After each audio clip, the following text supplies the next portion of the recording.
बिस्मिल्लाहिर्रहमानिर्रहीम। अब स्टार्ट करते हैं फिजियोलॉजी का एक टॉपिक, एक सिस्टम, रिस्पायरेटरी सिस्टम। इसमें हमने एयर जो ऑक्सीजन होगी बॉडी के अंदर जाएगी और उधर से कार्बन डाइऑक्साइड बॉडी से बाहर निकलेगी। और इस फिनोमेना को मतलब रिस्पायरेशन कराने के लिए बहुत से कंपोनेंट्स इन्वॉल्व होते हैं, जिसमें हमारे पास पल्मोनरी वेंटिलेशन आ जाता है और डिफ्यूजन वगैरह वगैरह। अभी हमारा जो मेन पर्पज़ है ना पढ़ने का, अभी पल्मोनरी वेंटिलेशन है, ठीक है। पल्मोनरी वेंटिलेशन क्या होता है, और हमें पता है कि रिस्पायरेशन का कराने का जो मेन ऑर्गन है जिसके जरिए रिस्पायरेशन होती है वो हमारे क्या होते हैं, लंग्स, ठीक है। और लंग्स के अंदर जब एयर जाती है तो मतलब पल्मोनरी वेंटिलेशन होता है कि हम एनवायरनमेंट से जो एयर होती है ना वो कैसे लंग्स के अंदर जाती है और फिर कैसे इधर से एयर बाहर आती है। इसको हम पढ़ते हैं पल्मोनरी वेंटिलेशन के टॉपिक के अंदर। अब इसको कराने के लिए मैकेनिज़म्स हैं दो, मतलब किस किस चीज़ के ज़रिए हम करवा सकते हैं पल्मोनरी वेंटिलेशन। क्योंकि असल में ना जो हमारे लंग्स हैं ना, ये पैसिव कंट्रैक्शन और पैसिव रिलैक्सेशन होती है इनकी। ये खुद ना कंट्रैक्ट कर सकते हैं ना खुद रिलैक्स कर सकते हैं, तो हमें ही कुछ करना पड़ेगा इनको कंट्रैक्ट और रिलैक्स कराने के लिए। तो फिर इसके जो सराउंडिंग में स्ट्रक्चर्स होंगे यकीनन उनको उनका सहारा लेना पड़ेगा हमें। इसके ज़रिए फिर हमारे पास इसके साथ होता है डायफ्राम, लंग्स के नीचे डायफ्राम होता है और साथ में रिब केज के अंदर हमारे लंग्स होते हैं। तो मतलब फिर जो रिलैक्सेशन और कंट्रैक्शन होगी जिसके ज़रिए इंस्पायरेशन एंड एक्सपायरेशन होनी है वो डायफ्राम है और रिब्स हैं। अब हम सबसे पहले स्टडी करते हैं डायफ्राम को कि हम डायफ्राम से कैसे करवा सकते हैं इंस्पायरेशन, करा से कैसे करा सकते हैं। इंस्पायरेशन मतलब एयर का हमारी बॉडी के अंदर जाना, हमारे लंग्स के अंदर जब एयर जाएगा तो उसको इंस्पायरेशन बोलेंगे या फिर बोलेंगे इनहेलेशन।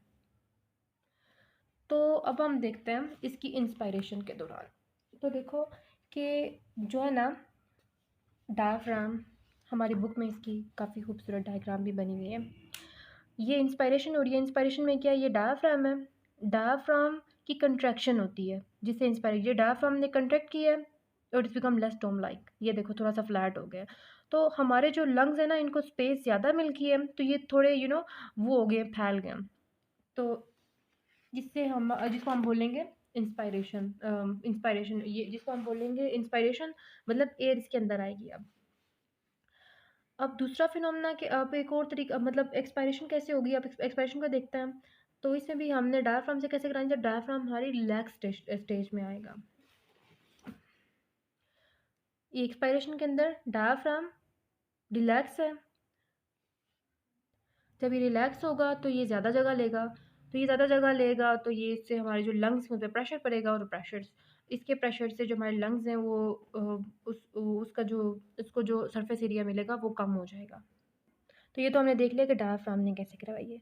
अब हम देखते हैं कि जो रिब्स है ना हमारी, वो कैसे मदद करती हैं हमारे इंस्पायरेशन में और एक्सपायरेशन में। तो ऑफ कोर्स ये तो अंडरस्टूड बात है ना कि अगर ये रिब केज जिसको अब हम मान लेते हैं तो इसके अंदर लंग्स पड़े हुए हैं, जब ये एक्सपैंड करेगा, जब ये रिब्स रिलैक्स होंगी तो हमारे पास लंग्स के अंदर ज़्यादा एरिया होगा इसको वो करने के लिए, फैलने के लिए। चलो हम पढ़ लेते हैं कि इंस्पायरेशन के अंदर कैसे रिब्स रोल प्ले करती हैं। फॉर एग्ज़ाम्पल ये रिब केज है, तो इसके अंदर अगर लंग्स भरे हुए हैं तो ये रिलैक्स होंगी, तो अंदर जो लंग्स होंगे उनको ज़्यादा सरफेस एरिया मिलेगा, वो ज़्यादा एक्सपैंड करेंगे जिसके ज़रिए से फिर उनकी एक्सपेंशन से एयर अंदर आएगी, इनहेलेशन हो जानी है। अब इसमें ना एक जो हमारी स्टर्नम होती है ना वो बहुत रोल प्ले करती है। तो स्टर्नम हमारी जो रोल प्ले करती है वो कैसे करती है कि वैसे तो ये पड़ा होता है ना, फॉर एग्ज़ाम्पल अगर ये मेरा वो है, ये मेरी वर्टिब्रल कॉलम है, उसके ये तो पीछे है ना, उसके ऊपर आगे पीछे ये रिब्स ने घेरा हुआ है और इधर ऊपर पड़ा हुआ है मेरा स्टर्नम। तो ये जो स्टर्नम होती है ना ये भी ऊपर हो जाती है, मतलब इट ऑल्सो मूव्स फॉरवर्ड। इसकी फॉरवर्ड मूवमेंट से जो हमारा जो चेस्ट कैविटी होती है, जो चेस्ट एरिया होता है, उसके अंदर उसका जो एरिया होता है वो 20% भर जाता है।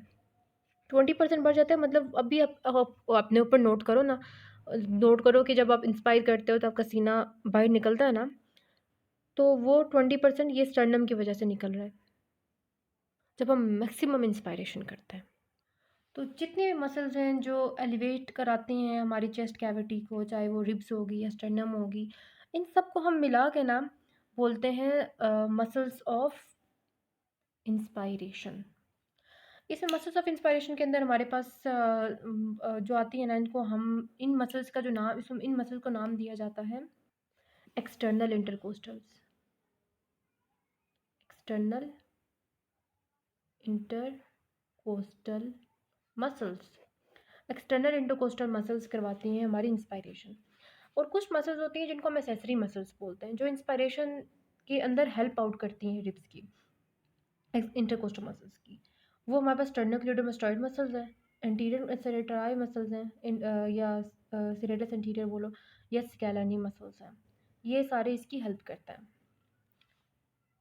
उसके बाद हम देखते हैं कि रिब्स की कैसे एक्सपायरेशन में कैसे हेल्प आउट करती हैं रिब्स हमारी।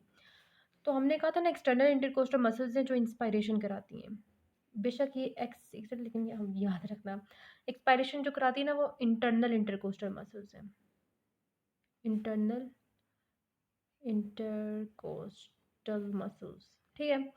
इंटरनल इंटरकोस्टल मसल्स करवाती हैं हमारी इंस्पायरेशन। लेकिन ये बात याद रखना कि एक्सटर्नल इंटरनल इंटरकोस्टल, इनको ना इनकी जो फाइबर होती है ना, उसकी अरेंजमेंट की बुनियाद पर इनको ये नाम दिए गए हैं, ठीक है। और इसमें कौन सी मसल्स इन्वॉल्व होती हैं? हमारी abdominal rectile muscles and internal intercostal muscles. और ये एब्डोमिनल रेक्टाइल जो मसल है ना, ये इतना स्ट्रॉन्ग होता है कि ये जो हमारी होती है, ये रिब्स पर भी तो मसल अप्लाई कर रही हो, सॉरी, रिब्स पर भी तो ये फोर्स अप्लाई करती है, लेकिन उसके साथ साथ इसका इफेक्ट डायफ्राम पर भी होता है। It compresses the abdominal contents upward against the diaphragm, ठीक है।